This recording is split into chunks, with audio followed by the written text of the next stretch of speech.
Considérant la pénurie de main-d'œuvre qui amène son lot de questionnements sur la pertinence de se former, selon vous, comment sélectionner les bons employés pour suivre les bonnes formations?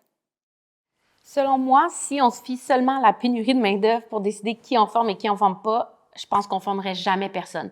Puis malheureusement, les pénuries de main-d'œuvre, il y en a eu, il va en avoir. Je pense que il faut plus se fier à ce qui est important pour l'entreprise, pas le nombre de mois, d'années que la personne est dans l'entreprise.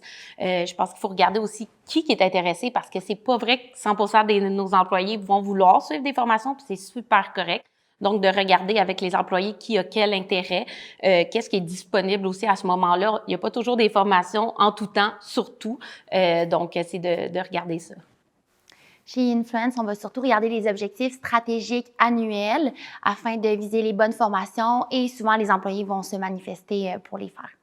Si je peux ajouter aussi, c'est sûr que quand un employé est dans les premiers mois, on a souvent une période de probation qui entre 3 à 6 mois selon les entreprises. C'est sûr que c'est peut-être pas le meilleur moment pour former un employé. On ne sait pas encore s'il va rester, si ça répond, nous, à nos objectifs dans le poste. Donc, je dirais peut-être d'attendre un peu quelques mois, mais aussi, parfois, quand un employé rentre, il est un petit peu timide, il va peut-être pas dire encore soit tout ce qu'il connaît ou être à ses pleines compétences. Donc, le laisser prendre la place aussi dans son poste pour vraiment voir qu'est-ce qui me manquerait, qu'est-ce qu'on peut améliorer, quel apprentissage on peut lui offrir.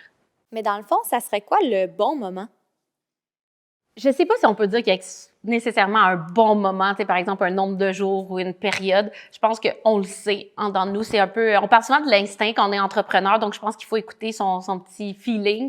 Puis je pense voir aussi avec chaque employé, je pense qu'il n'y a pas une période pour tout le monde. Ça va dépendre de chaque personne, ses compétences, son poste, l'intérêt qu'elle démontre pour les formations aussi.